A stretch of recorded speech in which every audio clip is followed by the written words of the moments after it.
Hello to all. দেখো, তোমরা যারা থাম্বনেল দেখে এসছো, যারা ভাবছো যে আমরা আসবো আর পিডিএফ নেব, পিডিএফ এর যে নোটটা আছে সেটা নিয়ে চলে যাব, তো তাদের জন্য ডেসক্রিপশনে চলে যাও। ডেসক্রিপশনে যে প্রথম লিঙ্কটা আছে সেই লিঙ্কে ক্লিক করে তোমরা ডাইরেক্ট গুগল ড্রাইভে চলে যাবে। ওখান থেকে তুমি ডাইরেক্ট নোটটা নিতে পারো। এইখানে ওই যে তোমার ফর্মুলা শিট আছে, ওই ফর্মুলা শিটের প্রত্যেকটা ফর্মুলা আমি শুধু কিছুই না বলে বলে বোঝাবো, আর এক্সট্রা কিছু হয়তো কথা বলবো, তাছাড়া কিছু না। তো চলো শুরু করা যাক। প্রথমেই আমাদের বীজগণিতের সূত্র বলি। এখানে দেখো, আমি যে আমাদের ক্লাস 10-এ যে চ্যাপ্টারগুলো অ্যালজেব্রার মধ্যে পড়ছে সেইগুলো নিয়ে বলবো। তাহলে কি কি আছে দেখো। প্রথমে হচ্ছে একচল বিশিষ্ট দ্বিঘাত সমীকরণ, অনুপাত ও সমানুপাত, আর দ্বিঘাত করণী, আর একটা হচ্ছে ভেদ। তো প্রথমে আমরা শুরু করি একচল বিশিষ্ট দ্বিঘাত সমীকরণ। দেখো, কথার মধ্যেই আমরা শুনতে পাচ্ছি একচল বিশিষ্ট দ্বিঘাত সমীকরণ। তো একচল বিশিষ্ট দ্বিঘাত সমীকরণ কথার অর্থ কি, তার মানে বুঝি। কথার মধ্যে কি কি আছে একবার ভাঙার চেষ্টা করি আগে। তো প্রথমেই আছে একচল। একচল কথার মানে হচ্ছে এমন একটা জিনিসই থাকবে, একটাই ভেরিয়েবল থাকবে যার মান আমরা জানি না।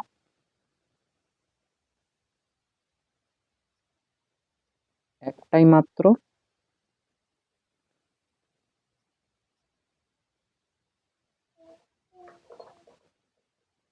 চল, মানে এমনই, সোজা কথায় যদি আমি লিখি তাহলে যার মান আমরা জানি না, এরকম একটা জিনিসে থাকবে যার মান জানি না।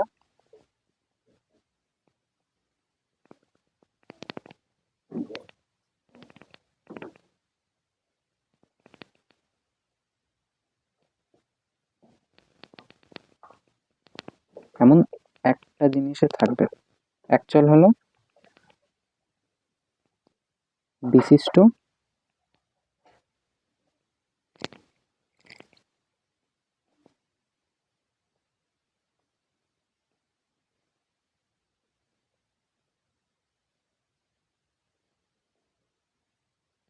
দ্বিঘাত সমীকরণ।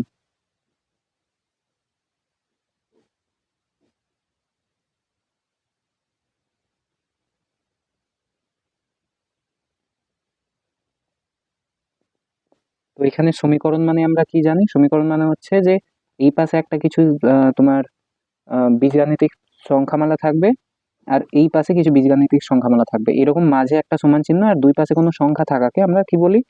এটাকে আমরা সমীকরণ বলি। আর দ্বিঘাত মানে এই সমীকরণের সর্বোচ্চ ঘাত 2 হবে। সর্বোচ্চ ঘাত 2 হবে। তো এটাকে আমরা বলি একচল বিশিষ্ট দ্বিঘাত সমীকরণ। এটাকে যদি কথায় লিখি আমি, তাহলে কি বলবো? যে সমীকরণের, যেসব সমীকরণকে, এখান থেকে লিখছি,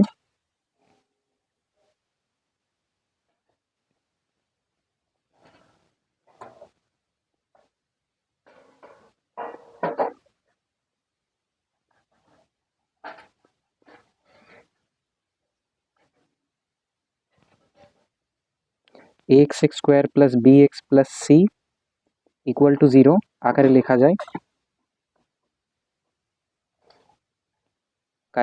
যায়, যেখানে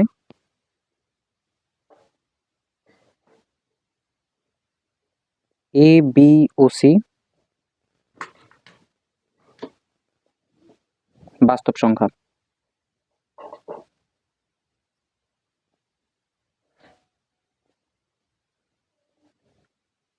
আর এখানে অবশ্যই মনে রাখতে হবে যে এই যে দ্বিঘাতের মানে এক্স এক্স স্কোয়ারের যে চল এক্স স্কোয়ারের সাথে যে সংখ্যাটা আছে মানে এটা, এটা অবশ্যই নট ইকুয়াল টু 0 হতে হবে, মানে এ নট ইকুয়াল টু 0 হবে। কেন? যদি এটা 0 হয়ে যায় তাহলে এটা আর দ্বিঘাত সমীকরণ থাকবে না। দ্বিঘাত মানে কি? যেমন দেখো এইখানে এই যে সংখ্যাটা দেখছি, এর ঘাত হচ্ছে 1, এর ঘাত হচ্ছে 0, এর ঘাত হচ্ছে 1, এর ঘাত হচ্ছে 2। তো সর্বোচ্চ ঘাত, এই পুরো সমীকরণের সর্বোচ্চ ঘাত কত? 2। তাই এটাকে আমরা দ্বিঘাত সমীকরণ বলছি। তো এটাই যদি 0 হয়ে যায় এটা আর দ্বিঘাত সমীকরণ থাকবে না। তো অবশ্যই এক্স নট ইকুয়াল টু 0 হতে হবে, মানে এ নট ইকুয়াল টু 0 হতে হবে, এটা যেন 0 না হয়। এটা হচ্ছে তবেই আমি এটাকে একচল বিশিষ্ট দ্বিঘাত সমীকরণ বলতে পারবো। তাহলে এইখানে আমরা বললাম যে একচল বিশিষ্ট দ্বিঘাত সমীকরণ কি, আর এটা বোঝার চেষ্টা করলাম কাকে বলে।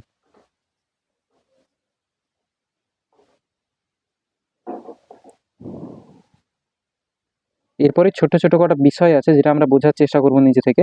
এইগুলো দেখো তোমাদের যে কোষে দেখি 1.1 এর অঙ্কগুলো আছে ওখানে এই বিষয়গুলো কাজে লেগেছে। যেমন প্রথমটা হচ্ছে ক্রমিক সংখ্যা। প্রথম বিষয় হচ্ছে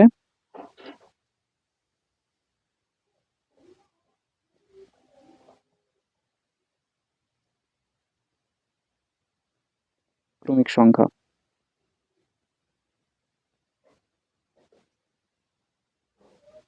তো ক্রমিক সংখ্যা মানে কি?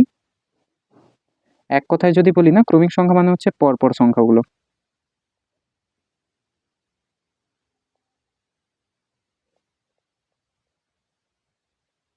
যেমন আমি যদি উদাহরণ দিতে চাই তাহলে হবে কি, আমি নিচ্ছি 7, 8 আর 9।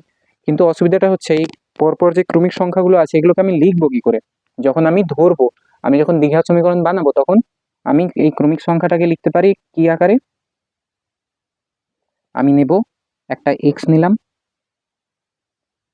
একটা সংখ্যা যদি আমি এক্স নিই তাহলে পরেরটা হবে x+1, তারপরেরটা হবে x+2, আর এরকম করে ডট ডট ডট করে আমি নিতে পারি।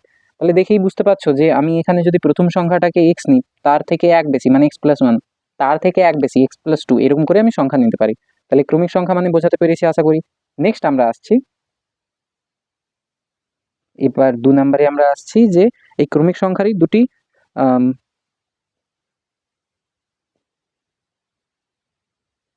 ক্রমিক অযুগ্ম সংখ্যা।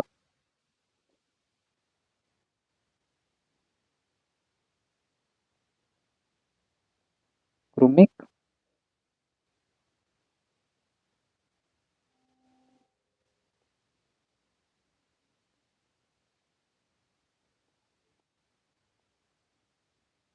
অযুগ্ম সংখ্যা। তো এখানে ক্রমিক মানে তো পরপর আমি বুঝে গেছি। এখানে যে ক্রমিক কথাটা আছে মানে হচ্ছে পরপর, অযুগ্ম মানেই হচ্ছে বিজোড়। অযুগ্ম কথার অর্থই বিজোড়।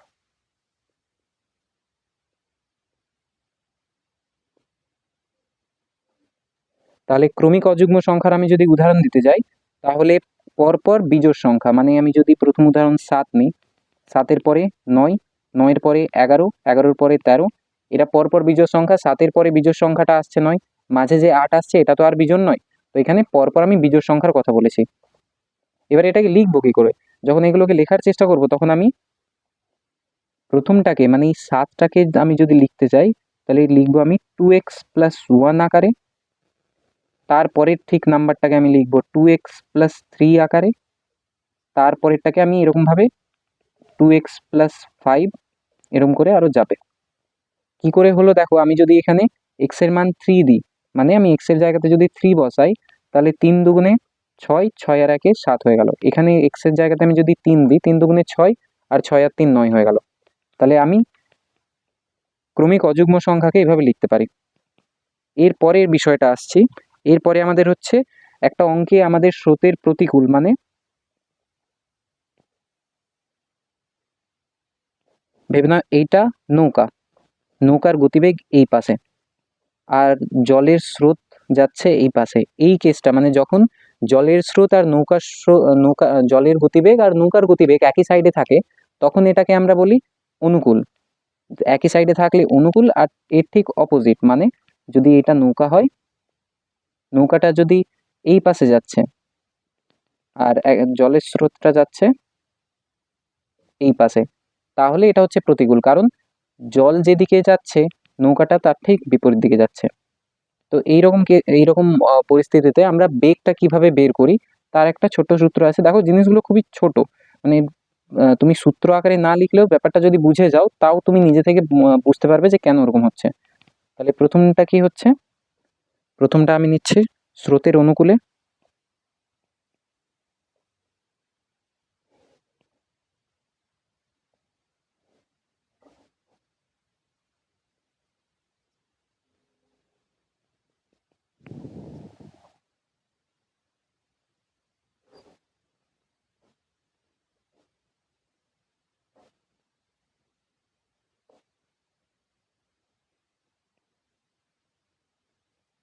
স্রোতের অনুকূলে নৌকার বেগ,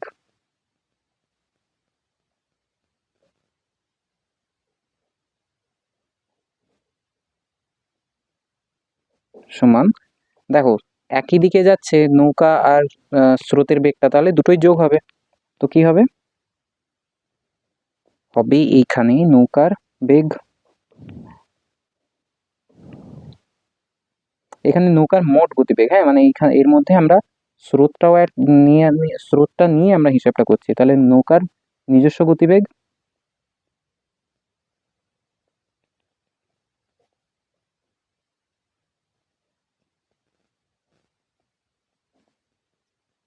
এটাকে তুলে নিচে রাখি,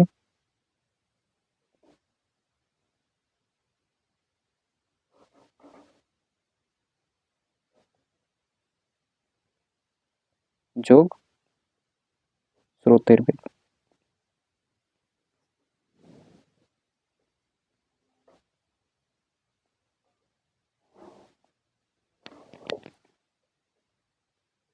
এটা নৌকার মোট আর এটা নিজস্ব।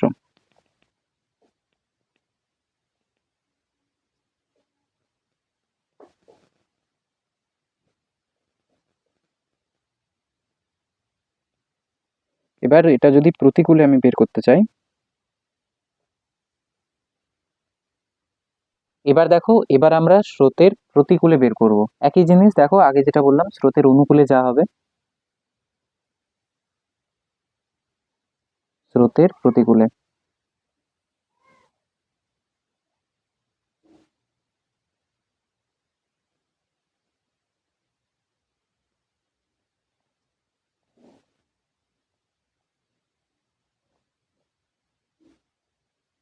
নৌকার গতিবেগ, দেখো স্রোতের প্রতিকূলে নৌকার গতিবেগ যখন আমি বলছি তখন এটা মোট গতিবেগ।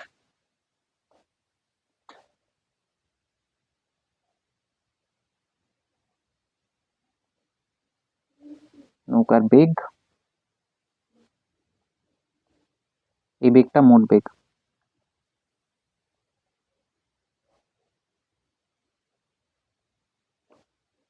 সমান নৌকার বেগ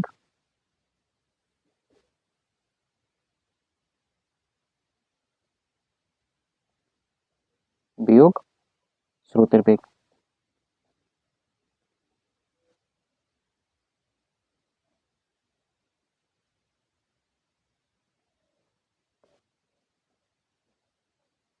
এতদূর দেখো আমরা কি করলাম, এই পর্যন্ত আমরা শুধু যে প্রথম প্রথম ইয়েগুলো আছে তোমার, আহ, যে ছোটখাটো বিষয়গুলো আছে ওইগুলো দেখলাম। এবার আসছি আমাদের চ্যাপ্টারে যে বড় বড় সূত্রগুলো আছে ওইগুলো দেখো। এবার আমরা যে সমীকরণ পাবো, আমরা যে সমীকরণ নেব, এই সমীকরণকে দুভাবে আমি সলভ করতে পারি। এক হচ্ছে মধ্যসহগ বা মধ্যপদ বিশ্লেষণ পদ্ধতি, মধ্যপদ বিশ্লেষণ পদ্ধতি।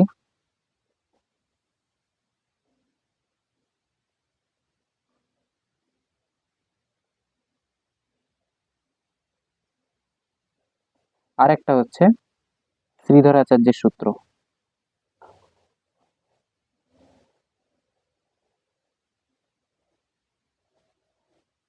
শ্রীধর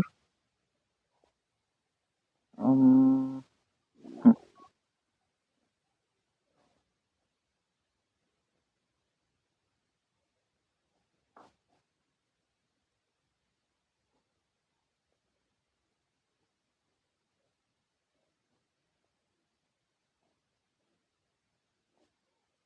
তো এই দুটো,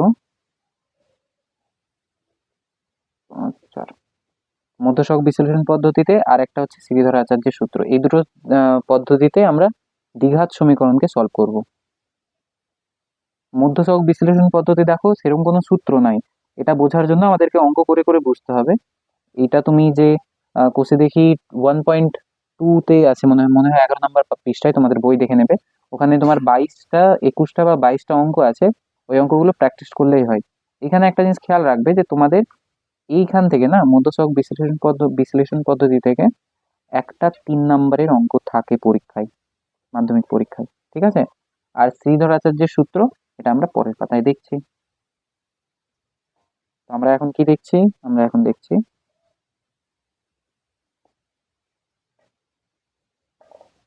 শ্রীধর আচার্যের সূত্র।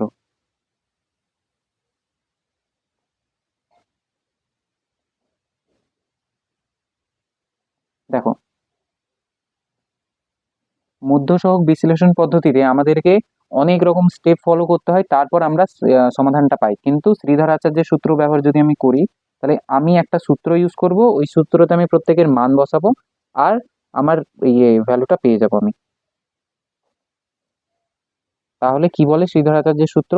যদি ভেবে নাও আমি কোনো সমীকরণকে এই আকারে লিখতে পারি, A X X square plus B X plus C equal to zero, এই আকারে যদি লিখতে পারছি, আমি উদাহরণ নিচ্ছি, ভেবে নাও আমি নিচ্ছি x X square plus 5x plus 6 equal to zero. দেখো, আমি যদি এটা আর এটা দুটোর মধ্যে আমি কম্পেয়ার করি, তো আমি পাবো যে এইখানে এ সমান হচ্ছে 1। দেখো, এইখানে এক্স এক্স স্কোয়ারের সহগে আছে এ, আর এখানে এক্স এক্স স্কোয়ারের সহগে আছে কিছু নাই মানে 1 আছে, আর এইখানে এক্স এর সহগে আছে বি, আর এইখানে এক্স এর সহগে আছে 5। তাহলে বি সমান আমি কত নিতে পারি? বি সমান 5 নিতে পারি। আর এইখানে সি সমান কত নিতে পারি? সি সমান, দেখো যদি এটার সাথে এটা তুলনা করি, তাহলে সি সমান আছে 6। এই তিনটে ভ্যালু আছে। এটাকে তাহলে মুছে দিই আমি।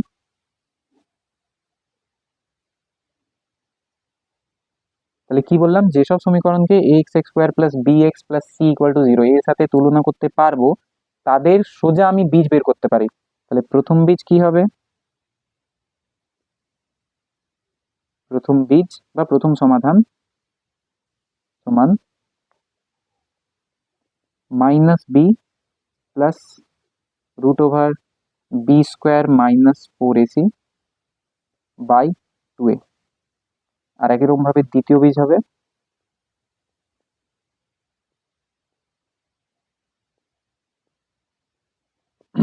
দ্বিতীয় বীজ হবে minus b minus root over b square minus 4ac by 2a। যদি দুটো খেয়াল করেছো, তো দুটোর মধ্যে একটা প্লাস আর মাইনাসেরই তফাৎ, মানে এইটা। এবার এই দুটো সূত্রকে আমি একবারই যদি লিখতে চাই, এইখান থেকে এই দুটোকে আলাদা আলাদা করে না লিখে আমি একবারই লিখতে চাই, তাহলে আমি কি লিখবো? Minus b plus minus root over b square minus 4ac। মানেটা কি? মানে হচ্ছে যে একবার আমি প্লাস ইউজ করব বাই 2a, একবার আমি প্লাস ইউজ করব, এখানে আমি একবার প্লাস ইউজ করব, আর একবার মাইনাস ইউজ করব। তাহলে প্রথমে আমি প্লাসটা পাবো, তারপরে মাইনাসটা পাবো। ব্যাস, এটাই হচ্ছে আমাদের শ্রীধর আচার্যের সূত্র। তাহলে আমি যে উদাহরণটা নিয়েছিলাম তার বীজ একটা আমি বীজ বের করে দেখিয়ে দিচ্ছি যাতে আমরা বুঝতে পারি। আমি উদাহরণটা কত নিয়েছিলাম? আমি অন্য উদাহরণ নিচ্ছি, এক্স এক্স স্কোয়ার প্লাস, এটাই নিয়েছিলাম 5x plus 6 equal to zero. এর বীজ দেখো আমি ডাইরেক্ট বের করতে পারি। কি কি বের হবে দেখো?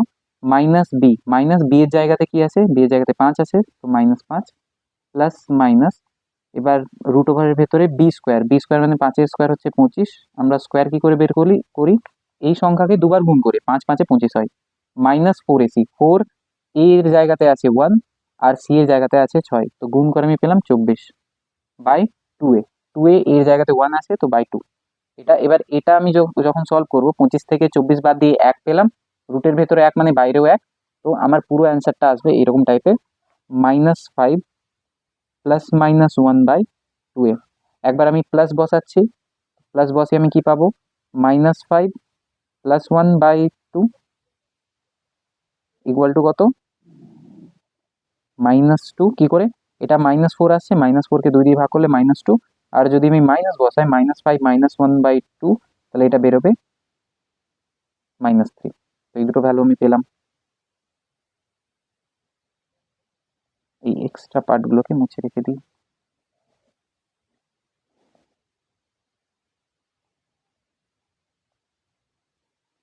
তাহলে আমি সূত্র কি পেলাম? আমি শ্রীধর আচার্যের দুটো সূত্রকে একবারে এইভাবে লিখতে পারি। ব্যাস। নেক্সট আসছি, এই দেখো শ্রীধর আচার্যের সূত্রে যদি আমরা খেয়াল করি, তো এই যে ব্র্যাকেটের মধ্যে যে মানে রুটের ভেতরে যে জিনিসটা আছে, রুটের মধ্যে এইটা বি স্কোয়ার মাইনাস 4ac, এই বি স্কোয়ার মাইনাস 4ac-টা ভেবে নাও কোনো কারণে যদি নেগেটিভ সংখ্যা হয়ে গেল, তাহলে আমরা জানি যে রুটের ভেতরে নেগেটিভ সংখ্যা যদি থাকে, এটা একটা কি ইমাজিনারি নাম্বার, মানে বাস্তব সংখ্যা আমি পাবো না। আর যদি এটা জিরো হয়ে যায়, এই পার্টটা যদি খেয়াল করেছো, এই পার্টটা যদি জিরো হয়ে যায়, তাহলে আমার দুটো বীজ সেম হবে। দেখো, এই পার্টটা যদি মুছে যায়, তাহলে কি থাকবে? -b/2a পড়ে থাকবে। তাই আমার দুটোই বীজ সেম বেরোবে, হয়তো একটা 5 বেরোলো, অপরটাও 5 বেরোবে। তো এইভাবে এই পার্টটা তোমার দুটো বীজের ধর্মকে নির্ধারণ করে, মানে এক কথায় বলতে পারি নিয়ন্ত্রণ করে। তো এই পার্টটার আমরা একটা বিশেষ নাম দেব। এই যে এই পার্টটা বলছি, এই ভেতরে b² - 4ac, এর তিনটে আলাদা আলাদা ভ্যালুর জন্য তিনটে আলাদা আলাদা রকম বীজ আমরা পেতে পারি। তাই এই যে রুটের ভেতরে যে ভ্যালুটা আছে এইটাকে আমরা একটা নাম দেব, নামটা হচ্ছে নিরূপক। তাহলে নামটা আগে লিখে নিই যে নিরূপক কি।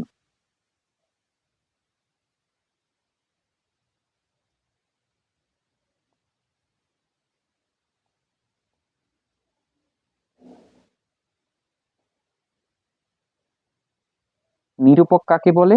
আমরা ওই যে রুটের ভেতরে যে জিনিসটা দেখতে পাচ্ছিলাম কি, b² - 4ac, আমরা দেখলাম যে এই যে শ্রীধর আচার্যের সূত্র যখন আমি ব্যবহার করছি তখন এইখানে এর ভ্যালুটা যদি চেঞ্জ হয় তাহলে আমার পুরো বীজের ভ্যালুটা চেঞ্জ হয়ে যাবে। তাই এই পার্টটার আমরা একটা আলাদা নাম দিয়েছি, নামটাই নিরূপক। তখন কি হবে, আমি সলভ না করে শুধু b² - 4ac এর ভ্যালুটা বের করে বলতে পারি যে বীজদ্বয় কেমন হবে। তাহলে প্রত্যেকের আমি মান লিখছি, যে যখন ভেবেন, প্রথমে আমি নিচ্ছি, ভেবে নাও যে প্রথমে এই b² - 4ac = 0 হয়ে গেল। রুটের ভেতরে b² - 4ac = 0 যদি হয়, তাহলে তুমি খেয়াল করে দেখো এখানে এটা 0 হয়ে গেল, এই পার্টটা আমার 0 হয়ে গেল, এই পার্টটা পড়ে থাকলো এটা আর এটা। তাহলে বীজদ্বয় এই প্রথম বীজের ভ্যালু যা হবে, কারণ বিয়োগ হওয়ার জিনিস তো নাই, বিয়োগ বা যোগ হওয়ার জিনিস তো কিছুই নাই, তাহলে এই দুটো মান সরে যাবে, আমার প্রথম বীজ আর দ্বিতীয় বীজ সেম হয়ে যাবে। তাই যদি b² - 4ac = 0 হয়, তবে আমি কি বলতে পারি, তবে আমি বলতে পারি যে বীজদ্বয় বাস্তব ও সমান হবে। বীজদ্বয় বাস্তব ও সমান হবে।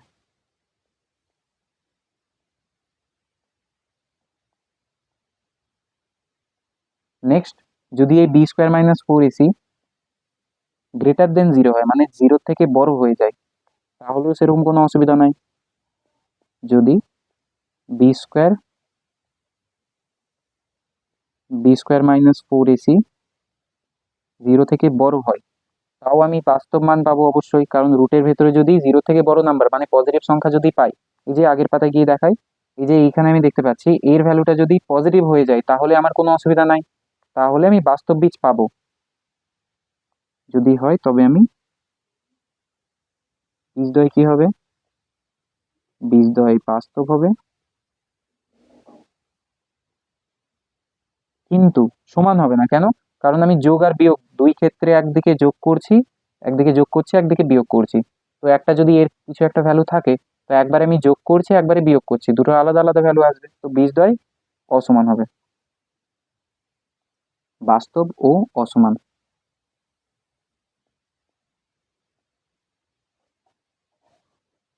এবার থার্ড কেসটা হচ্ছে, যদি এর ভ্যালুটা b² - 4ac টা <<0 হয়, বিএসসি b²-4ac <<0 যদি হয়ে যায়, তাহলে অসুবিধা কি অসুবিধা, এই যে শ্রীধর আচার্যের সূত্রতে আমি দেখতে পাচ্ছি যে এর ভ্যালুটা যদি মাইনাসে চলে এলো, তাহলে আমি রুটের ভেতরে নেগেটিভ যদি ভ্যালু পাই, ওটা কি ইমাজিনারি নাম্বার, মানে আসলে সেটা এক্সিস্ট করছে না, তাহলে কোনো বাস্তব অস্তিত্ব, বাস্তব বীজ আমি পাবো না, কোনো বাস্তব বীজ পাওয়া যাবে না।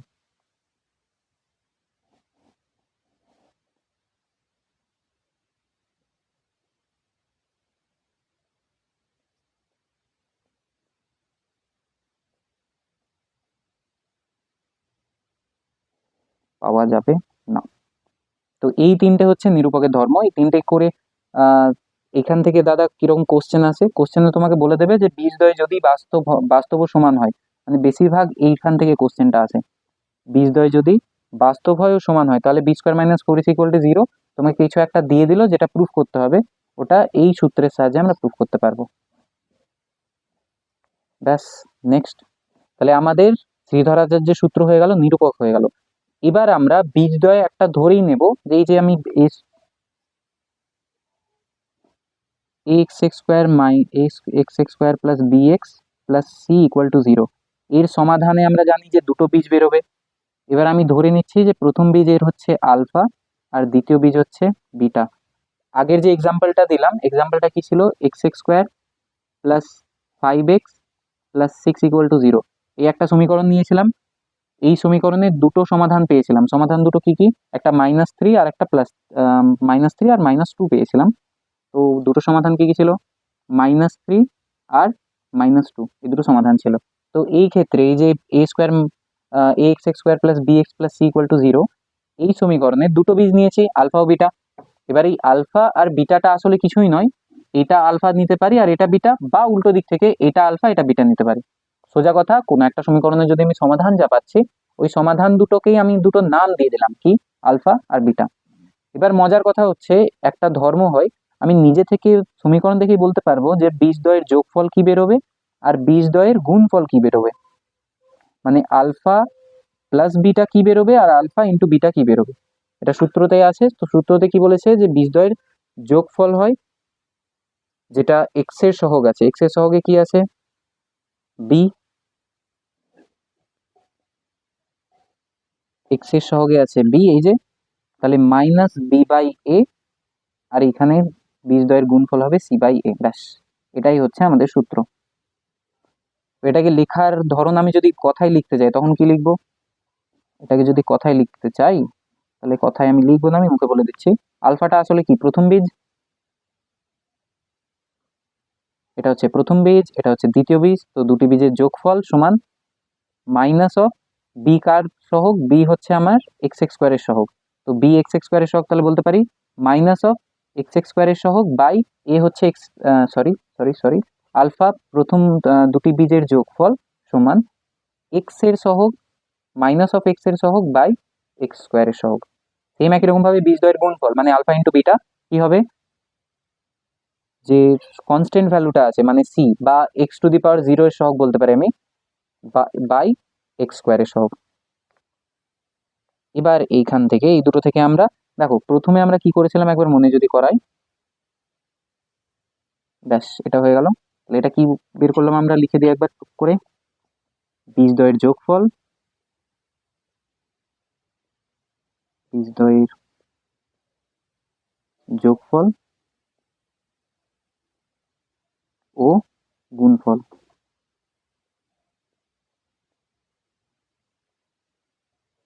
এটা বীজদ্বয়ের যোগফল আর এটা হচ্ছে বীজদ্বয়ের গুণফল। নেক্সট আসছে, এরপরে দেখো আমরা প্রথমে এই চ্যাপ্টারের প্রথমে আমরা দেখছিলাম কি, যে আমরা সমীকরণ থেকে প্রথমে আমরা কি করছিলাম, প্রথমে আমরা সমীকরণ থেকে সমাধান বের করছিলাম। তো সমাধানকে আমি বীজ বলতে পারি, বীজদ্বয় বের করছিলাম। কি বের করছিলাম?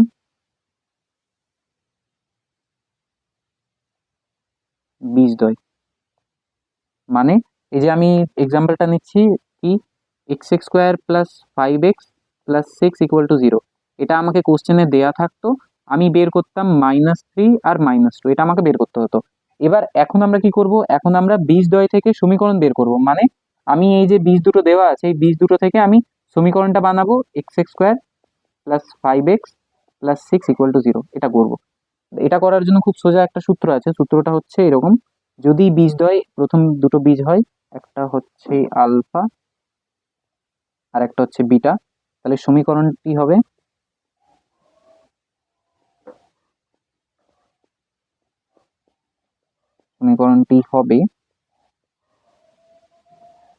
x² minus alpha plus beta, বাইরে একটা x, plus alpha beta equal to 0, equal to 0।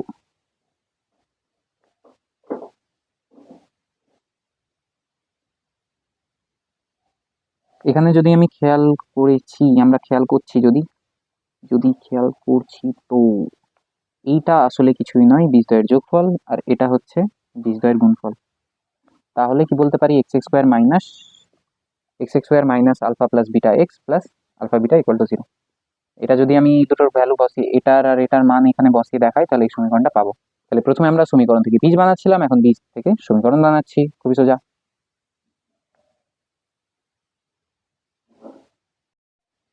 দেখো এবার এরপরে চ্যাপ্টারে আমরা আসবো অনুপাত ও সমানুপাত। অনুপাত ও সমান, দেখো প্রথম চ্যাপ্টারেই বেশি তোমার সূত্র আছে, দ্বিতীয়টাতে আমাদের 6টা পদ্ধতি আছে। সেই 6টা পদ্ধতিতে যাওয়ার আগে আমরা বেসিক কটা জিনিস জেনে নিই।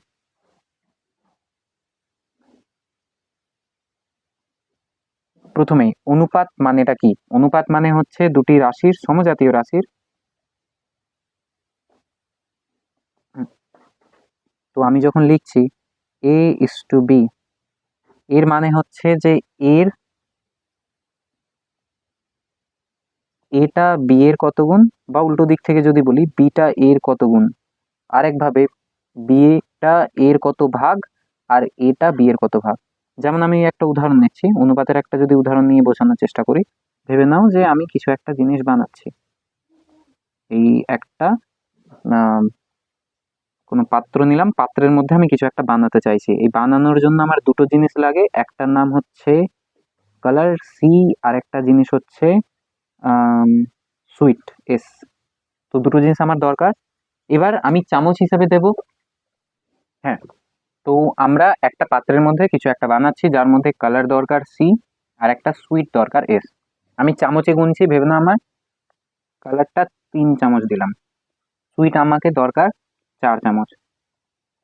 এবার আমি এই পাত্রটাকে যদি বড় করি, আমি এটা ভেবে না 3 জনের জন্য বানাচ্ছিলাম, এবার আমি 30 জনের জন্য বানাবো। তখন আমি যখন এটাকে বাড়াবো, তখন দেখো আমার এই চামচ থেকে হয়তো এটা চামচ থেকে কি বানাই বাটি হয়ে গেল। সেম একই রকম ভাবে আমি সিটা দেবো 3 বাটি আর এস দেবো আমি 4 বাটি।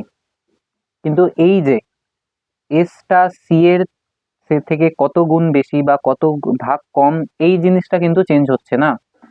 এই জিনিসটা মাপার জন্য আমরা অঙ্কের যে বিষয়টা নিয়ে কথা বলি সেটাই হচ্ছে অনুপাত। তো অনুপাতে সমজাতীয় কথাটা কেন লেখা থাকে? সমজাতীয় কথাটা লেখা থাকে, আমি দেখো ওজনের সাথে ওজনেরই অনুপাত বের করতে পারবো, আমি ওজনের সাথে দৈর্ঘ্যের অনুপাত বের করতে পারবো না, সোজা কথা। তাহলে a is to b অবশ্যই দুটো সমজাতীয় জিনিস হতে হবে। এইখানে প্রথমটাকে আমরা বলি পূর্বপদ, ব্যাস নাম, কোশ্চেন অনেক সময় ইউজ করে, তো তাই আমাদেরকে জানা উচিত। তো এই যে প্রথমে যেটা আছে এটাকে আমরা বলি পূর্বপদ, আর এই যে পরে যেটা আছে এটাকে বলি আমরা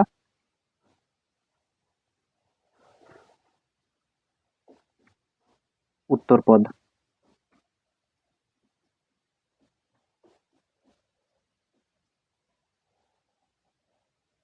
এবার অনেক সময় অনেক অনুপাতে পূর্বপদ আর পরপদ সেম হয়ে যায়।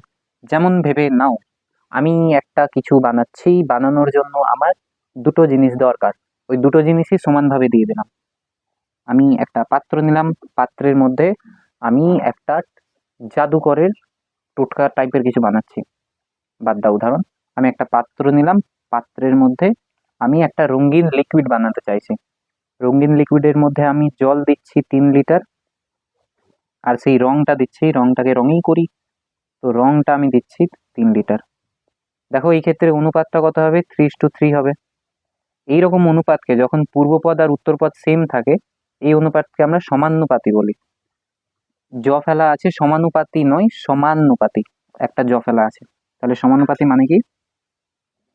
লিখতে তো হবেই অবশ্যই, তাহলে আগে লিখে নি। কি বললাম? সামানুপাতি।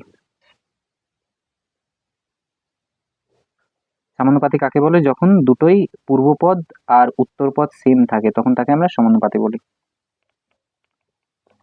সরি, a:b, হ্যাঁ এভাবেও লেখা যাবে। a:b হয় যখন a = b, বা আমি ডাইরেক্ট বলতে পারি a:a, ব্যাস, সোজা কথা, যখন দুটোই সেম হয়।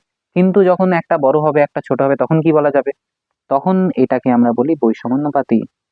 নামই শুনেই বুঝতে পারছো, কিন্তু বানানে একটু চেঞ্জ হবে, বৈষম্যানুপাতি বা বৈষম্যানুপাত। কাকে বলবো? যখন এ বি আলাদা হবে, মানে a not equal to b, এটা নট ইকুয়াল টু, হ্যাঁ মানে ইকুয়াল টু হবে না, এটা ইকুয়াল টু, তার ঠিক উল্টো নট ইকুয়াল টু। এবার এই যে বৈষম্যানুপাতিটা বলছি, এই বৈষম্যানুপাতটাকে আবার আমরা দুভাগে ভাগ করি। যে বৈষম্যানুপাত কথাটা বললাম এটাকে আমরা দুভাগে ভাগ করি, কি কি?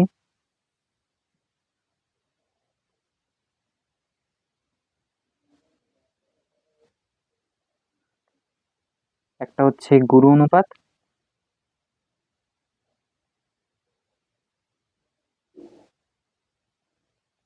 গুরু মানে বড়, বুঝতেই পারছো।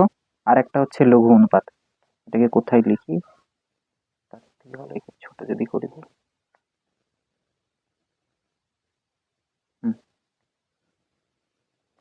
গুরু অনুপাত মানে কি? গুরু অনুপাত মানে হচ্ছে যদি প্রথমটা নাম কি পূর্বপদ, পূর্বপদটা বড় হয় কার থেকে? উত্তর পদ থেকে।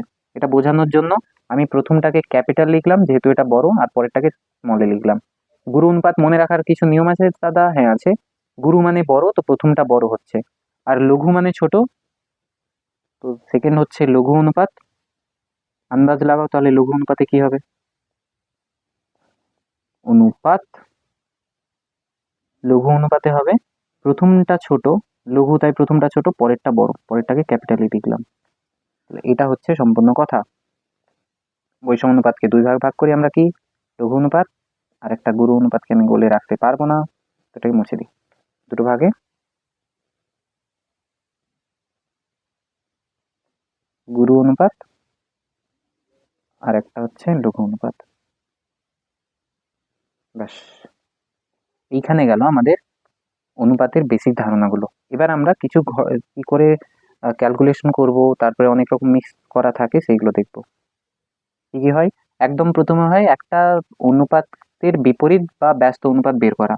ব্যস্ত মানে উল্টো, নাম শুনেই বুঝতে পারছো, সরি বিপরীত মানে উল্টো, নাম শুনেই বুঝতে পারছো। তো A/B এর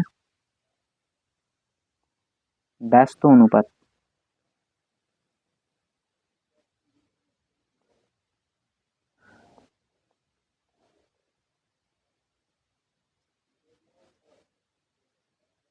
অনুপাত A/B এর ব্যস্ত অনুপাত কি হবে? B/A। সোয়াইপ হয়ে গেল।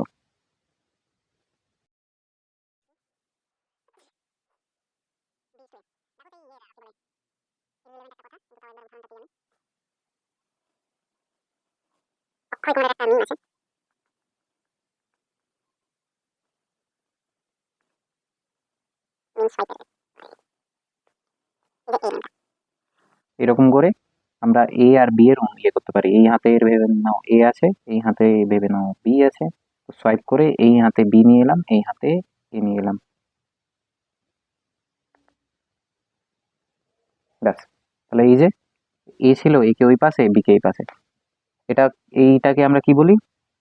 এটাকে আমরা বলি ব্যস্ত অনুপাত বের করা। ব্যস্ত অনুপাতকেই বিপরীত অনুপাত বলা হয়, তো কনফিউজ হয়ে যাবে না, নাম আলাদা কাজ একই। এবার আমরা আসছি মিশ্র অনুপাত। নাম শুনে বুঝতে পারছো, মিশ্র অনুপাত মানে মিক্স করা। তো নেক্সট পয়েন্ট হচ্ছে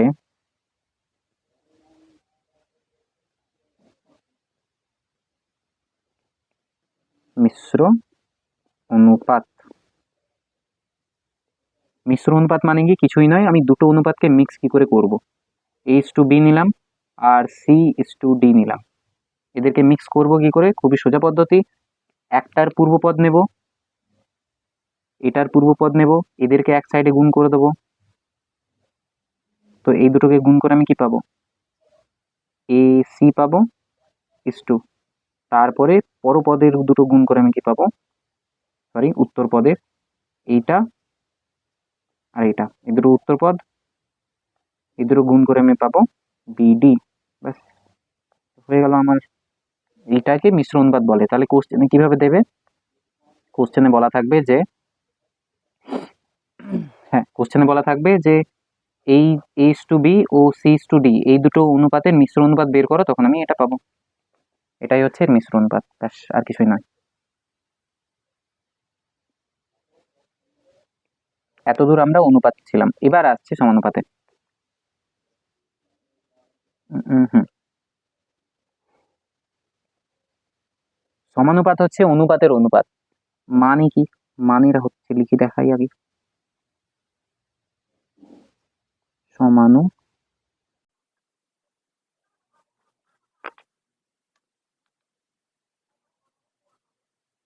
এত সমানুপাত মানে কি? সমানুপাত মানে হচ্ছে অনুপাতের অনুপাত। অনুপাত দুটো যদি সমান হয়, উদাহরণ এ ইস টু বি এইটা আর সি ইস টু ডি, এই দুটো অনুপাত যদি সেম হয় তখন এদের মাঝে আমি ডবল ইস টু বসিয়ে দেখিয়ে দিতে পারি যে হ্যাঁ এরা সেম। তো এই পুরো জিনিসটাকে, এই যে আমি লিখেছি, এই পুরো জিনিসটাকে আমরা কি বলি? সমানুপাত। সমানুপাতের কিছু কিছু টার্ম আছে, সেই টার্মগুলো আমাদেরকে মনে রাখতে হবে। কেন রাখতে হবে? কারণ হচ্ছে পরীক্ষার সময় এইগুলো থেকেই আমাদের মাথা খারাপ হয়। তো এই জিনিসটাকে আমি যদি বড় করে লিখি তাহলে তোমাদেরকে বোঝাতে সুবিধা হবে। আর আমি লিখবো না, আমি অলস কারণ এটাকে, তাই এটাকে নিয়ে এলাম, এটাকে এইভাবে বড় বড় বড় বড় করে দিলাম, এখান থেকে বোঝাবো। তো দেখো, এই যে শেষ দুটো, আগে ভেতরটা বলি, এই যে বি আর সি, এই দুটো দেখতে পাচ্ছি এরা মিডিলে আছে, মাঝে আছে। তো এদের আমরা একটা নাম দেব, নামটা হবে এটা, বি আর এই সি, এই দুটোকেই আমি একটা নাম দেব। নামটা আমি দেব এই যে এইখান থেকে, এরা যেহেতু মিডিলে আছে তাই এদেরকে আমরা বলবো মধ্যপদ।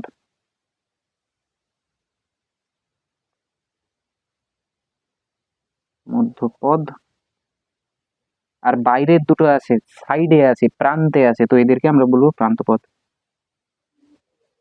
কালারটা একটা কিছু দেখিনি, এই যে এটা এ আর ডি,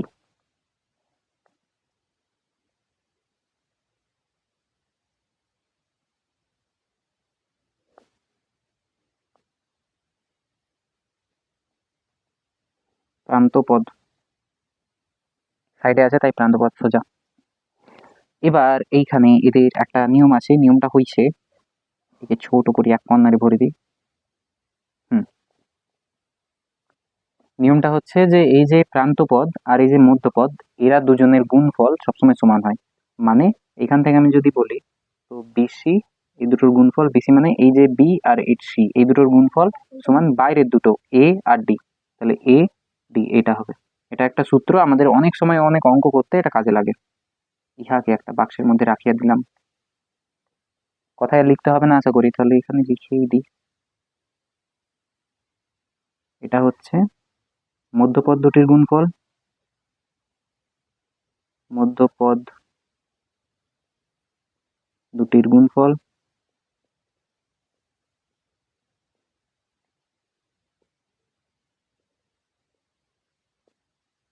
আর পরেরটা হচ্ছে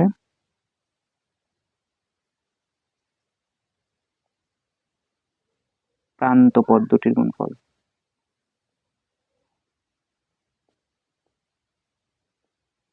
প্রান্ত পদ্ধতির গুণফল। তো এই সূত্রটা মনে রাখতে হবে আমাদেরকে। ব্যাস, সমানুপাতের বেসিক এটা হয়ে গেল। এবার আমরা আসছি, এটা তো নর্মাল সমানুপাত হলো, এবার আমরা ক্রমিক সমানুপাতে যদি কোনো জিনিস থাকে তখন আমরা কি লিখবো ওটা যাব। এরপরে যে বিষয়টা নিয়ে আমরা চর্চা করিতেছি সেটা হচ্ছে ক্রমিক সমানুপাত।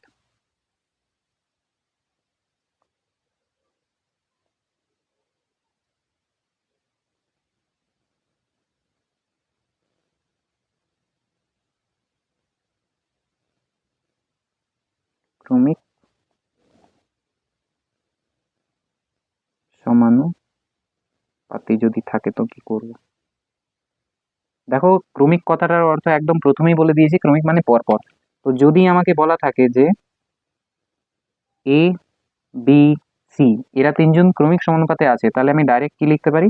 ডাইরেক্ট লিখতে পারি এ by B equal to B by C.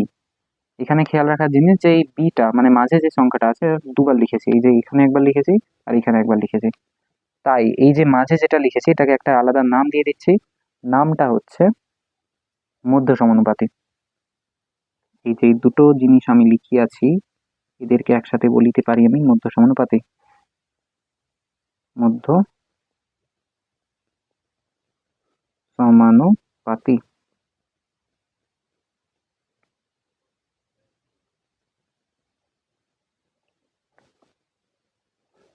ক্রমিক সমানুপাত করে দিচ্ছি।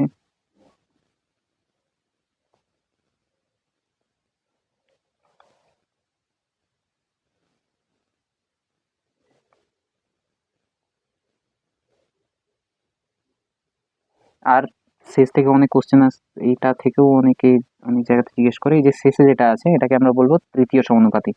দেখো দেখেই বুঝতে পারছো নামটা এরকম কেন, কিন্তু কিন্তু আমি বলে দিচ্ছি কারণ পরীক্ষার সময় এই ছোট ছোট জিনিস না মাথা খারাপ করে দেয়।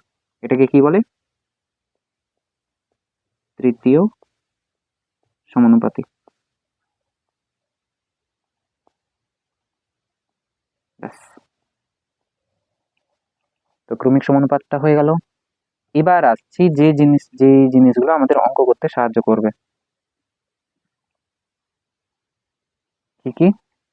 দেখো, আমাকে যদি লেখা আছে, আমায় যদি দেওয়া আছে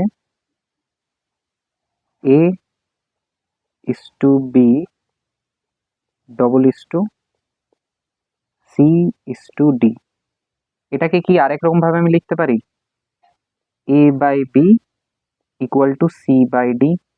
দেখো কি করলাম, এ ইস টু বি এটাকে এ বাই বি করলাম, সি ইস টু ডি কে সি বাই ডি করলাম, আর কিছু করিনি। তো এই রকম দুরকম ভাবে লিখতে পারি, দুটো জিনিসই একই, এটা যা বোঝাচ্ছে অন্যটাও তাই বোঝাচ্ছে।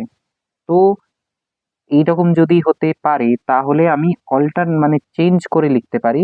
চেঞ্জ করে কি লিখতে পারি? কাদের মধ্যে আগে চেঞ্জ করব দেখে নিচ্ছি। আমি চেঞ্জ করব এই দুটোর মাঝে, মানে এই বিটাকে এইদিকে নিয়ে যাব, এই সিটাকে এইদিকে নিয়ে যাব।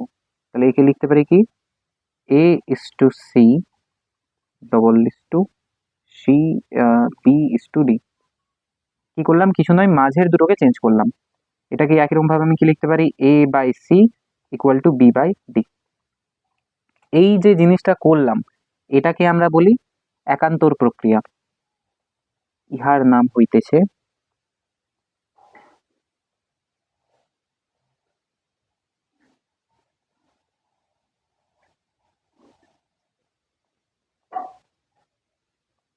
একান্তর প্রক্রিয়া।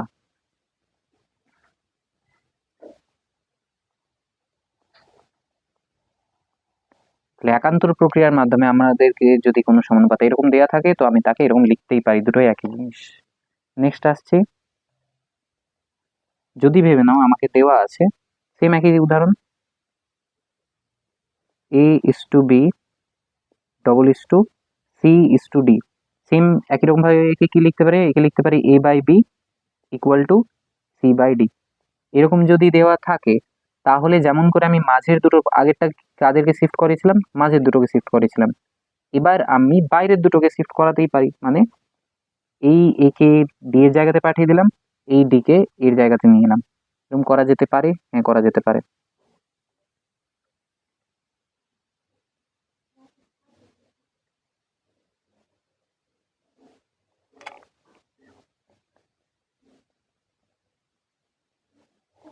হ্যাঁ, তো কোথায় ছিলাম? A is to b c is to d যদি লেখা থাকে, ডিটা রং চেঞ্জ হয়ে গেছে, সি ইস টু ডি যদি লেখা থাকে, একে আমি আরেক রকম ভাবে কি করে লিখতে পারি? আরেক রকম ভাবে a by B equal to C by d লেখা যেতে পারে। এবার একটা পদ্ধতি হয় বিপরীত বা ব্যস্ত প্রক্রিয়া। দেখো অনুপাতে যদি খেয়াল করেছো তো অনুপাতে বিপরীত আর ব্যস্ত কথাটা কখন ইউজ করতাম? চেঞ্জ করার সময়। তো এখানেও আমি তাই করব। এখানে আমি এর জায়গাতে বি কে বসাবো, বি এর জায়গাতে এ কে বসাবো, সি এর জায়গাতে ডি কে বসাবো, ডি এর জায়গাতে সি কে বসাবো।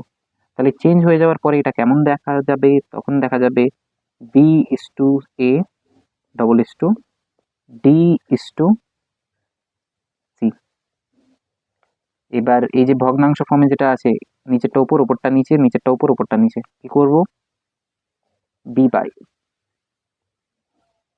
By a equal to d by c. ব্যাস। তো এই যেটা করলাম ইহাকে আমরা কি বলি? ইহাকে আমরা বলি বিপরীত প্রক্রিয়া।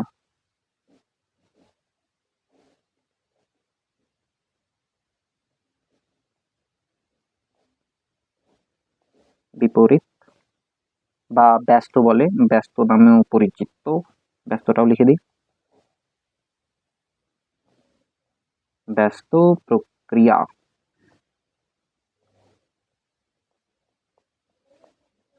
নেক্সট, এবার আগে নামটা লিখে দিই। তো নেক্সট ঘটনাটা হচ্ছে যোগ প্রক্রিয়া। নাম শুনেই বুঝতে পারছি যে এখানে কিছু যোগ হবে।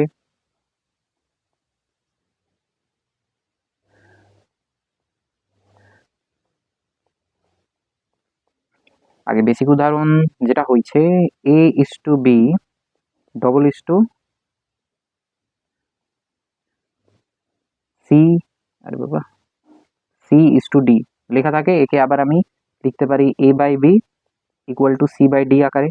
যদি এরকম লেখা থাকে তাহলে এখানে বোঝার জিনিস কি আছে, আমি নিচেরটাকে উপরে যোগ করব, নিচেরটাকে উপরে যোগ করব, ব্যাস এইটুকু যদি বুঝে যাই এটাই আমার পুরো কাজ। তাহলে এটাকে কি লিখতে পারি, a is to B double is to C is to d. তাহলে করবোটা কি, এখানে করার কাজ হচ্ছে এই যে পরেরটা আছে এটাকে এখানে যোগ করে দেওয়া। তাহলে যোগ করে কি আসবে, এ প্লাস বি, একই রকম ভাবে এই ডিটাকে এখানে যোগ করে দেওয়া, কি আসবে, সি প্লাস ডি। অনুপাতে ভালোভাবে তুমি বুঝতে পারবে, অনুপাতে যদি এরকম চেঞ্জ করি তাহলে হবে a plus b by B equal to c plus d by d. তাহলে যদি এটা হয় তো এটাও হবে। এটাকে কি বলে, যোগ প্রক্রিয়া বলে। নেক্সট, এবার আসছি ভাগ প্রক্রিয়া। নাম ভাগ, কিন্তু করবো এখানে বিয়োগ। নামটা হচ্ছে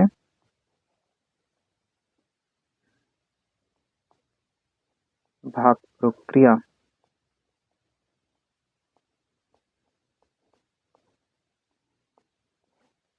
আগে অনুপাতের উদাহরণ, a is to b, a is to B double is to C is to d যদি লেখা থাকে, এটাকে আগে ভগ্নাংশের ফর্মে লিখে নিলাম, a by B equal to C by d. এরকম যদি লেখা থাকে তাহলে একই, আগে যেটা যোগ করেছিলাম ওটাই বিয়োগ করব। তাহলে এটাকে কি লেখা যেতে পারে, এ বিয়োগ b is to B double is to c বিয়োগ ডি ইস টু ডি। ব্যাস, তফাৎ কিছুই নয়, আগেরটা যে এখানে যোগ করেছিলাম ওখানে বিয়োগ। তাহলে দাদা এটা বিয়োগ প্রক্রিয়া কেন নয়, ভাগ প্রক্রিয়া। মনে রাখতে হবে যে ভাগ প্রক্রিয়া নামে আমরা বিয়োগ করেছি। এটা কি লিখবো, এ বিয়োগ বি। দেখো উপর নিচে আমি দুটো কেন দেখাচ্ছি, এটা যা এটাও তাই, কিন্তু দুটো আলাদা আলাদা দেখালে আমাদের মাথায় জিনিসটা বুঝতে আমাদের সুবিধা হয়। Is to equal to c minus d by d. ব্যাস, এটা গেল ভাগ প্রক্রিয়া।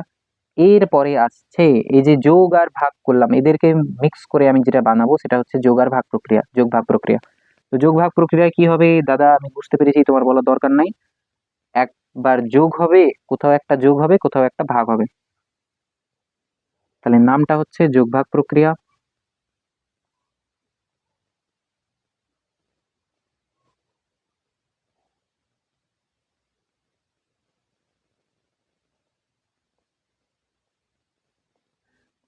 যোগ ভাগ প্রক্রিয়ায় আগে আমি সমানুপাতটা নিয়ে নিই। যদি লেখা থাকে a is to B double is to C is to d, বা এটাকে অনুপাতে যদি লিখি a by B equal to C by D. দেখো এখানে একটু গন্ডগোল হয়, আমাকে মনে রাখতে হবে ফার্স্টে আছে, যেমন এটা প্রথমটার এক্সাম্পল নিচ্ছি, ফার্স্টে আমার কি আছে, ফার্স্টে আছে এ, পরে আছে বি, ঠিক। তো এটা খেয়াল রাখতে হবে যে ওপরে এ আছে, নিচে বি আছে।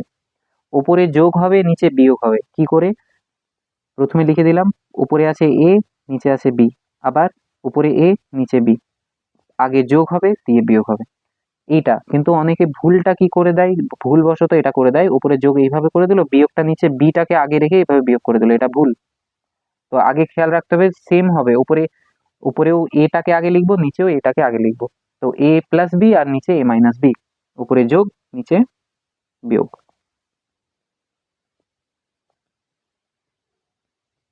তাহলে এটাকে যদি আমি লিখি কি হবে, প্রথমটাতে a plus b is to a minus b double is two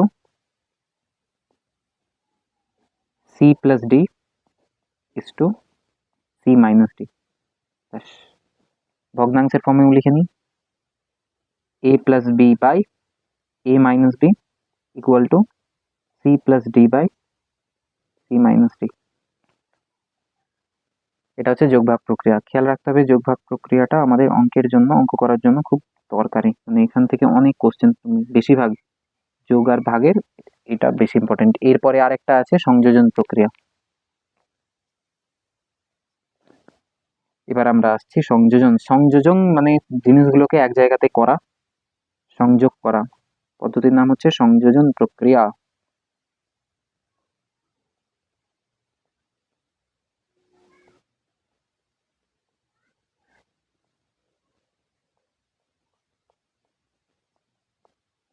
সংযোজন প্রক্রিয়া আমি কি করি, সংযোজন প্রক্রিয়ায় যদি লেখা থাকে, এটা একটু আলাদা বাকিগুলো থেকে, ভেবে নাও আমাকে আলাদা আলাদা a বাই b বলেছে equal to c by d বলেছে equal to e by f বলেছে, মানে 3টে অনুপাত পরপর সমান বলেছে। এখানে 3টে থেকে 4টাও হতে পারে, আমি 3টে নিচ্ছি।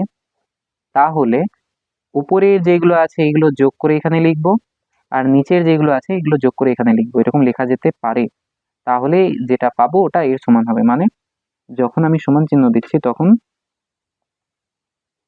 a plus c plus e কি করলাম, উপরের যে 3টে আছে তাদের যোগ করলাম by b plus d plus f, কি করলাম, নিচের যে 3টে আছে এই 3টে যোগ করে দিলাম, ব্যাস। তো এই পদ্ধতিটাই হচ্ছে সংযোজন প্রক্রিয়া। এটা ছোট্ট একটা উদাহরণ দিয়ে নিই, দাদা বাকিগুলো তো উদাহরণ কেন নিলে না, এটা একটু কঠিন।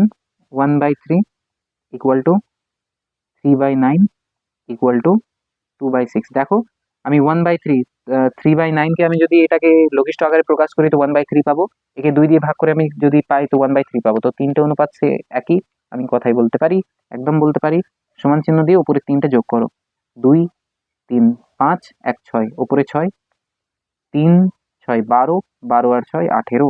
এবার এটাকে যদি আমি কাটাকুটি করি বা লঘিষ্ঠ আকারে প্রকাশ করি তো আমি পাবো 1/3, যেটা এর সমান। এটাই হচ্ছে আমাদের কি ঘটনা, ঘটনার নাম হচ্ছে সংযোজন প্রক্রিয়া। তো আশা করি সংযোজন প্রক্রিয়াটা বুঝতে পেরেছো। হ্যাঁ দাদা বুঝতে পেরেছি। এরপরে আসছি 3 নাম্বার। দেখো আমি আবার বলছি, আমি এটা বই হিসেবে যাচ্ছি না, আমি আমাদের ক্লাস 10-এ যে বীজগাণিতিক চ্যাপ্টারগুলো আছে ওইগুলো দিয়ে যাচ্ছি, তাই নাম্বার তুমি মেলাতে যেও না যে দাদা 3 লিখেছো না, তো আমি বইও দেখি 3 নাম্বার চ্যাপ্টারে কি আছে। দ্বিঘাত করণী এটা তুমি বইয়ে দেখে নেবে কত নাম্বার চ্যাপ্টারে পড়ছে। দেখো, তো আমরা পড়বো এখন দ্বিঘাত করণী। দ্বিঘাত করণী কি, দ্বিঘাত করণী আসলে কিছু নয়, রুটের ভেতরে, এক কথায় যদি বলি তো রুটের ভেতরে যে অঙ্কগুলো হয় ওই অঙ্কগুলো কি করে করতে হয় সেটাই পড়বো এই চ্যাপ্টারে। এখানে সূত্র তেমন কিছু নাই, কিন্তু কটা জিনিস বোঝার আছে। যেমন আমরা বলি না মিক্সচার আর শুদ্ধ, দ্বিঘাত করণী যখন পড়ছি তখন শুদ্ধ দ্বিঘাত করণী কাকে বলবো, যেটা রুটের বাইরে বেরোতে পারে, কারণ রুটের অঙ্ক করছি, যদি রুট থেকে বাইরে বেরিয়ে যায় ওটা তো আর দ্বিঘাত করণী থাকবে না। তো শুদ্ধ দ্বিঘাত করণী কাকে বলে, শুদ্ধ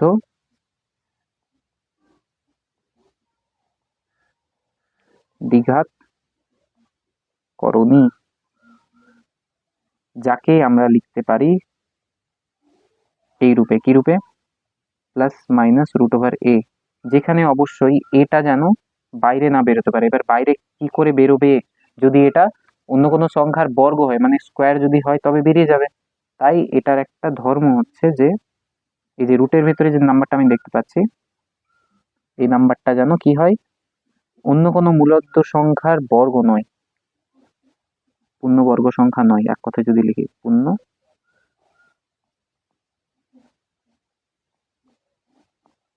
বর্গ সংখ্যা নয়।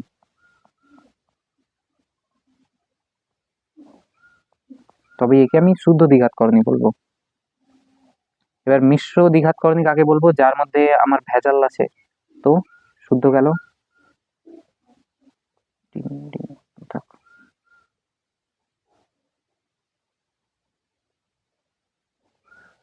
মিশ্র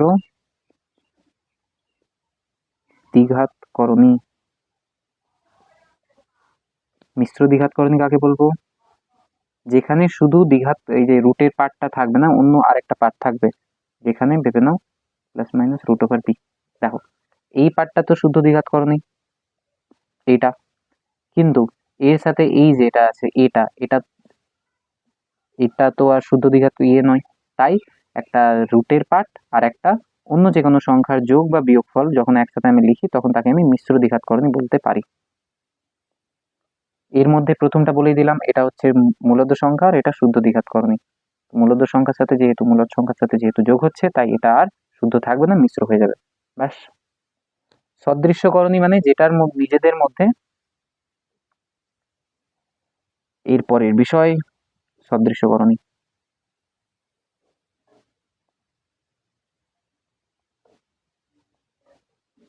সদৃশ্য মানে দেখতে যারা একই ধর্মের, একই রকম করণী। যেমন দেখো 2 √2, 7√2। এদের দুজন আমি যোগ বিয়োগ করতে পারি, যোগ করে আমি পাবো 9√2। যেহেতু এদের পেছনে √2 আছে, তাই আমি এদের মধ্যে যোগ বিয়োগ করাতে পারি, তাই এদেরকে আমরা কি বলবো, সদৃশ্যকরণী বলবো। এবার সদৃশ্যকরণী এরকম √2 বাইরে নাও থাকতে পারে, মানে আলাদাভাবে থাকতে পারে। কি করে দাদা? ভেবে নাও, আমি নিচ্ছি 12, √12 নিচ্ছি, আর আমি নিচ্ছে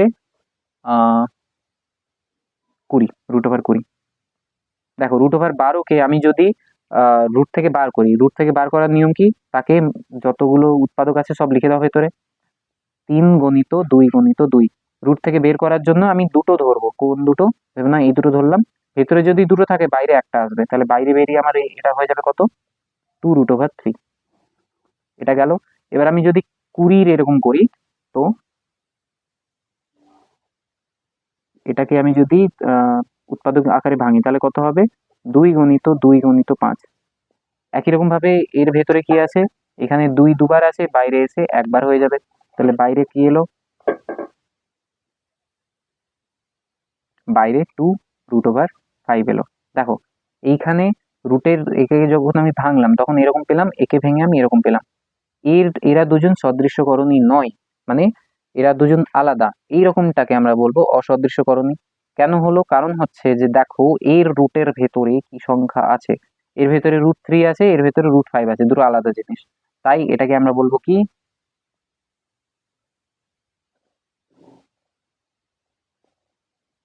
এটাকে এই পাশে রাখছি।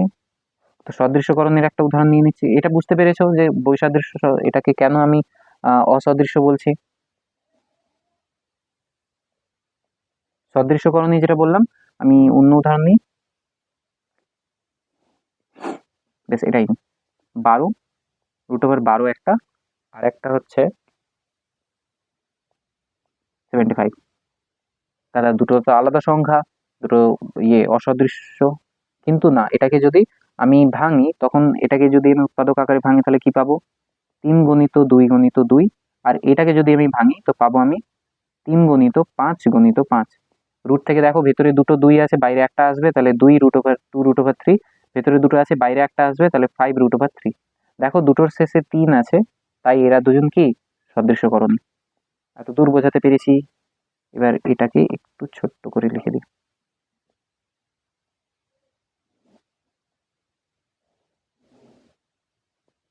আর এটাকে আমরা কি বলছি? এটাকে আমরা বলছি অসদৃশ্যকরণ।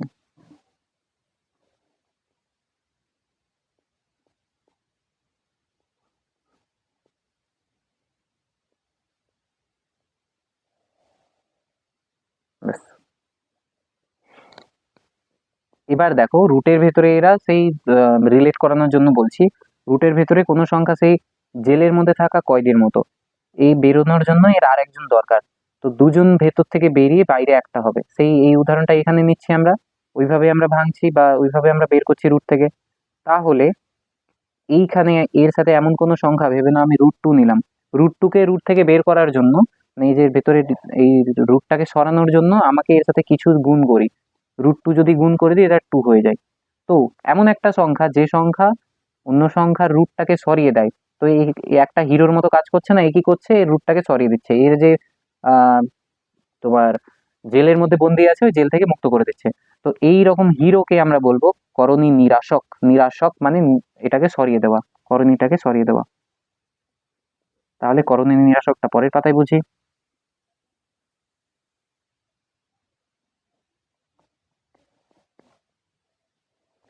করণী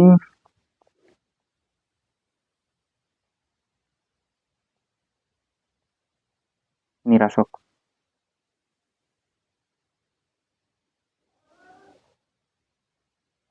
করণী নিরাসক মানে কি? করণী নিরাসক মানে হচ্ছে যে এমন একটা সংখ্যা যেটা অন্য কোনো সংখ্যাকে রুট থেকে বের করতে সাহায্য করে।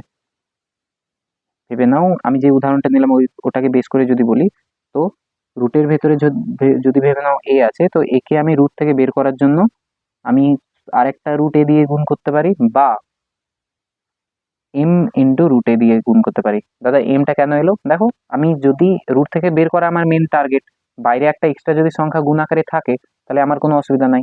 তো এরকম জিনিসকে, যে কোনো একটা সংখ্যাকে যদি রুট থেকে বের করার জন্য যে নাম্বারের সাথে গুণ করতে হয়, তাকে আমরা করণী নিরাসক বলি। এতদূর বুঝতে পেরেছো? এবার আসছি করণীয় নিরাসক থেকে এক ধাপ উপরে। আমরা দেখো ফর্মুলাতে একটা সূত্র পড়ি, সূত্রটা আমাদের হয়েছে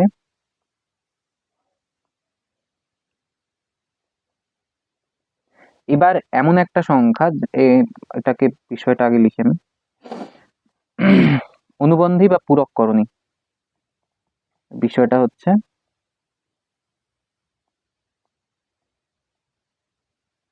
অনুবন্ধী বা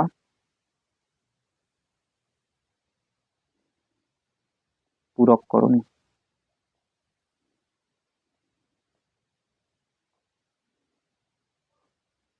তো অনুবন্ধী বা পূরক করণী মানে হচ্ছে যে এমন একটা সংখ্যা, ভেবে নাও আমি উদাহরণ নিচ্ছি a plus root over b, একে রুট থেকে, এই যে রুট ওভারে আছে রুট থেকে বের করার জন্য আমি দেখো এর সাথে যদি গুণ করি a minus root over b দিয়ে যদি গুণ করি, তাহলে রুটটা সরে যাবে। কি করে সরবে দাদা? আমরা একটা সূত্র পড়েছি a প্লাস বি আর একটা ব্র্যাকেটে a মাইনাস বি যদি হয়, তাহলে ওটা হয়ে যায় a square minus b square. এই সূত্রের সাহায্যে আমি এটাকে a square minus b square, এই সূত্রের সাহায্যে আমি এই যে উপরের সংখ্যাটা লেখা আছে এটাকে আমি রুট থেকে বের করতে পারি এটাকে। কিন্তু তাহলে যদি এরকম হয় তবে এটা এটাকে মানে এদের দুজনের মধ্যে রিলেশন হবে অনুবন্ধী বা পূরক করণী। কিন্তু এখানে একটা ব্যাপার আছে যে একটা জিনিস খেয়াল রাখতে হবে, অনুবন্ধী বা পূরক করণী হওয়ার জন্য এইখানে সদৃশ্যকরণীর সামনে যে সাইন আছে এখানে ভেবেন প্লাস আছে, তো এখানে অবশ্যই মাইনাস হতে হবে। এমন যদি নিয়ে নিই আমি রুট এ প্লাস বি, এর অনুবন্ধী করণীতে আমি যদি লিখে দিই রুট এ মাইনাস বি, এটা ভুল। কেন ভুল? কারণ এখানে খেয়াল করো যে এই রুট ওভার এর সামনে প্লাস আছে আর এখানে রুট ওভার এর সামনেও প্লাস আছে। তো সাদৃশ্যকরণীর সামনের যে সাইন আছে ওটা যেন আলাদা থাকে। তাহলে এটার কি হবে? এটার হবে minus root over a plus B, এরকম হবে। এর অনুবন্ধীকরণী এটা হবে। তাহলে অনুবন্ধীকরণীটা আশা করি বোঝাতে পেরেছি। ব্যাস, এখানেই আমাদের 3 নাম্বার চ্যাপ্টার যেটা দ্বিঘাতকরণী এর যা যা বিষয় ছিল সব কমপ্লিট হলো। এবার আসছি আমাদের 4 নাম্বার চ্যাপ্টার যেটা হচ্ছে ভেদ। ভেদে দেখো সূত্র তেমন কিছু নাই, 3টে বিষয় আছে, ঘুরে ফিরে 3টে বিষয় একবার চট করে বলে দিই, আমাদের কথা এখানে শেষ হয়ে যাবে। তাহলে প্রথম বিষয়টা হচ্ছে সরল ভেদ। মানে কি? সরল ভেদ, ব্যস্ত ভেদ, এই দুটো জিনিস কি? তাহলে প্রথমে সরল ভেদ।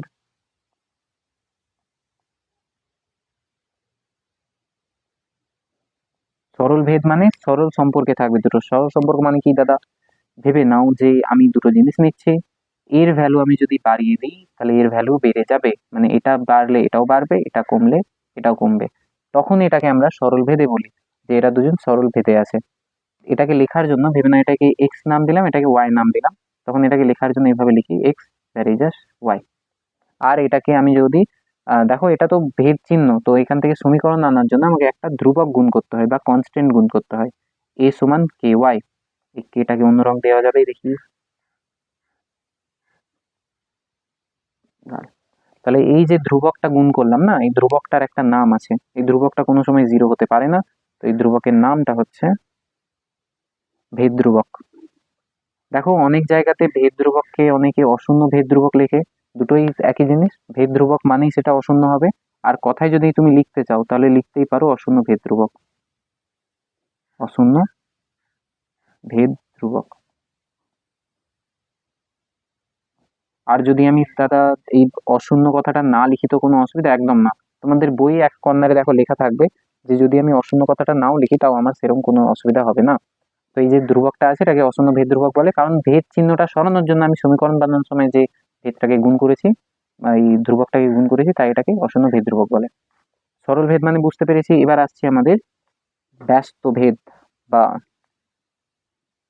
ব্যস্ত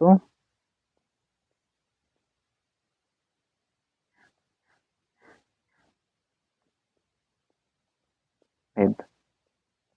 ব্যস্ত ভেদের ঠিক উল্টো, যদি একটার ভ্যালু বাড়ে, এটার ভ্যালু যদি বাড়ছে তো এটার ভ্যালু কমবে, এটাকে এক্স ধরে নিলাম, এটাকে ওয়াই ধরে নিলাম, তখন এটাকে লেখার জন্য যে আমরা চিহ্ন ব্যবহার করি এভাবে লিখি x varies as one by y. কেন? যদি আমি সমান লাইনে লিখি তাহলে এক্স বেড়ে গেলে ওয়াই বেড়ে যাবে। এখানে যদি আমি এই ভেদ চিহ্নটাকে সরিয়ে লিখতে চাই তখন আমি লিখবো x equal to k by y. দেখো একটা ধ্রুবক আমি গুণ করছি, তাছাড়া আর কিচ্ছু করছে না। By y, k by y, এটা হয়ে গেল আমাদের অশূন্য ভেদ ধ্রুবক। তাহলে ব্যস্ত ভেদ আর সরল ভেদ এই দুটো বিষয় বোঝা গেছে। এবার লাস্ট আমাদের টপিকটা হচ্ছে যৌগিক ভেদের উপপাদ্য।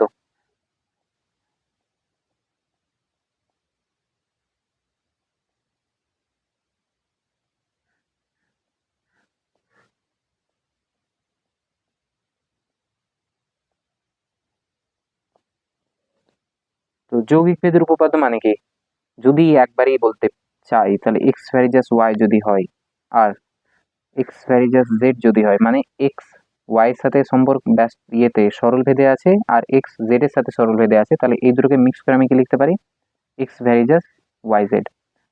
তো এই জিনিসটাকেই আমরা যৌগিক ভেদের উপপাদ্য বলি। ব্যাস। কিন্তু কিন্তু কিন্তু হ্যাঁ, একটা জিনিস খেয়াল রাখতে হবে যে যখন আমি এক্স ভ্যারিজাস ওয়াই বলছি, এখানে জেডটা ধ্রুবক থাকবে, মানে এটা চেঞ্জ হবে না, ধ্রুবক। আর এই ক্ষেত্রে ওয়াইটা ধ্রুবক থাকবে। আর এই ক্ষেত্রে যখন আমি দুটোকেই আমি নিয়ে নিলাম, তখন এক্স সরি ওয়াই আর জেড পরিবর্তনশীল, ওয়াই জেড পরিবর্তনশীল বা পরিবর্তন আমি করতে পারি। ব্যাস। তো এটাই হচ্ছে আমাদের সম্পূর্ণ। চলো আজকের জন্য এটুকুই, ডান, টাটা। আর হ্যাঁ, এই যে ইয়েটা দেখতে পাচ্ছ, এই পিডিএফটা দেখতে পাচ্ছ, এই পিডিএফটা তুমি ডেসক্রিপশনে পেয়ে যাবে, বা আমার চ্যানেলে যাও, ওখানে যে রিসেন্ট পোস্ট আছে ওই পোস্টের ওখানে লিঙ্কটা দেওয়া আছে। এগুলো দেখো, ডাইরেক্ট ইয়ে দেওয়া আছে তোমার, কি বলে, গুগল ড্রাইভের লিঙ্ক দেওয়া আছে। আশা করি লিঙ্কটা খুলতে কোনো অসুবিধা হবে না। এই 4টে পেজ ডাউনলোড করে নাও, 5টা পেজ আছে, একটা কভার পেজ নিয়ে, আর ভালো করে পড়াশোনা করো।